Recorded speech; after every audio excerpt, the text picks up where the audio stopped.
Point 2 Auckland. The Radio Wammo Breakfast. Live from the New Scientist Labs, Janine Young, newscientist.com. Round 2 with Janine Young this morning from New Scientist magazine over in Melbourne City via cellular device. Janine.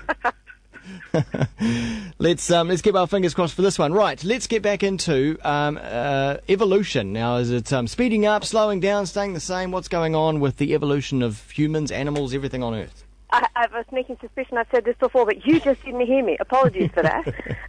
We've always been taught that evolution goes really slowly. It runs over a period of thousands of years, that, you can see it in the geological record.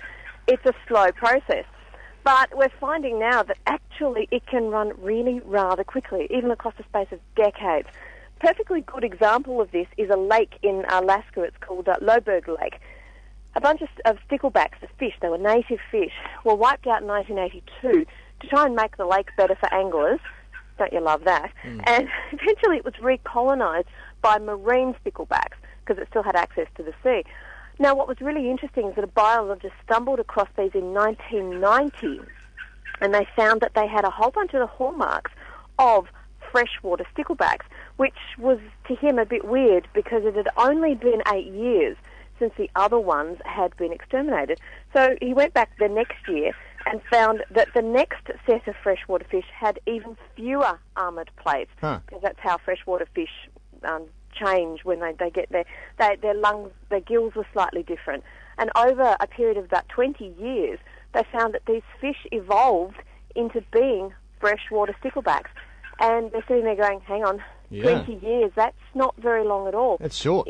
It very short, in fact. This is not the thousands of years that I was certainly taught in university. So they're finding now wherever they look, whether it be weeds or pests or even humans, we actually evolve really rather quickly. It depends on the selection pressures in the environment. So if you have a change, for example, if you're a bird in the Galapagos and there's a drought in, 1977, for example, it means that having a larger beak is a preferable thing because you can get to larger seeds after the drought has wiped out all the smaller ones. Then that's great because it means that you can actually change that in a few generations. But if you then have a wet year and the small ones are back again, then you can re-evolve. You can even go backwards, if you like, to get smaller beaks. And they're finding that not only can evolution go back and forth as the selection pressures demand, you can also get changes in what's called speciation. So the change between different groups of the same sorts of animals, so a bird, that once they're a different species, they can't interbreed. That can change. And again, all this is a bit surprising and a bit different than what we've been taught for a very long time, but it may seem that what they're calling contemporary evolution may in fact be the norm. It might not be the exception. And this is really exciting stuff because it means that we can actually look at how these changes have happened over time and understand that the geological record is in fact a long-term snapshot, if you like, because the longer you look, the slower evolution appears and you miss all the smaller steps in between. You just don't see them. Yeah, and in some ways that may be comforting because, with things like climate change and global warming, with the environment changing so quickly, well, if species can adapt really quickly to those changes, then that could be good, for survival. It could, certainly because there's a hell of a lot of environmental change going on at the moment. The only catch with that might be that for a number of bird and animal species, they've already had a vast loss of genetic diversity, and this is where a lot of this rapid evolution is able to come from. Certainly in the sticklebacks, they have a recessive gene that they can draw on for armour plating and the way their skin develops and the like, and that is where that came from. So if you've lost a lot of your genetic diversity through, what we as humans have done to them, then it's very possible that their chances of evolving will be decreased. That's not to say it won't happen. As you say, there may yet be hope, but let's not bank on it. That's the problem. Okay, all right, on to the next topic, pimping our memory. I sometimes feel I need to pimp my memory in a big way. There's some research that suggests that improving your memory is more realistic than what people actually think. Yes, but it's interesting that some of the things that we've always been told can work for us don't. I know my memory was appalling to start with, but it's even worse now that I'm pregnant. I forget where my keys are. I forget a conversation I had 5 minutes ago. I'm terrible at remembering people's names. Awful at that. I was actually terrible at remembering the techniques for pimping my memory, which I found ironic that's the thing. too. Yeah. Because I'm sure you're about to say some stuff that we may have heard before. Yes, I was going to make that comment about the evolution story and thought better of it.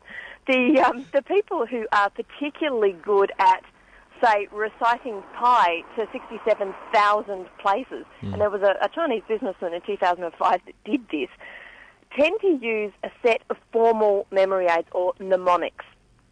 To be able to memorise a list of long numbers, for example, you can assign a consonant to each number from 0 to 9. You group them into, say, 4-digit chunks and convert those into words by adding vowels. This is known as the phonetic system. Sounds terribly complicated to me. They then are able to create an image for each word, and they put them into a kind of journey, or you can arrange things around your house, a path around it. So, you walk through the front door, and that means something. You go into your lounge room, so your television might mean something, and your couch might mean something, and your cat might mean something. So when they are wanting to recall this, being able to retrace the journey, they can kind of decode this. It's effectively a code that they've built for themselves. Yeah. And this works. It takes a bit of work, and you've got to learn it and all that kind of thing, but it works for people. But it only works in certain situations. It's very good for, remembering the order of a pack of cards. Why you would want to remember that, that's a separate question. But for every day, it's okay, but it doesn't work as well as it could. For those that are interested in, say, being able to improve exam scores, this they certainly do know quite a bit about. If you are able to study and then take, say, a nap afterwards, then that is a really good way of being able to reinforce your memory, whether it's, a good night's sleep or just a nap. That's a really good way for your brain to be able to reinforce what you've just learned. So if anyone's studying for exams at any point, take a nap. You've got a really good excuse. It actually works. Well, they've always said even just a good night's sleep is good for your memory, good for your brain, good for rest, good for everything. Absolutely, and it's a really good way of being able to lay those memories down and reinforce it. And I think that's partially what dreaming is for and the like. So just a quick, 20 or 40-minute nap can be enough to make a difference.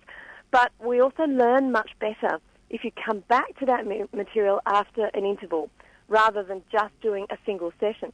That means that if you, and it's a very specific interval I've got to add, if you come back to it after, say, if you have an exam in 24 hours from now, if you revise 2 to 4 hours after your initial revision, so for example, I read this last night, and then if I come back to it 2 or 4 hours later, apparently that can result in more than a 10% increase in your score. Okay, significant. Yes, exactly. So that actually works. And the other thing that does work is being able to actively recall. So constantly testing yourself and having to physically recall some of that information is the other thing that really does work, certainly for exams and the like. So if you're constantly forced to get back to that information in your brain, it changes things a bit in there, and that means that you actually have this a slightly longer-term memory instead of just popping into your short-term memory, which is notoriously unreliable. Tell me about anyway. it. Yeah. So there are a few things that work, but there are many more things like, sticking the old technique from the 1950s or 60s where, you put the tape underneath your pillow and you learn in your sleep. Yeah. It doesn't work. That worked for Homer Simpson, didn't it? It might work for Homer, but it doesn't work for us.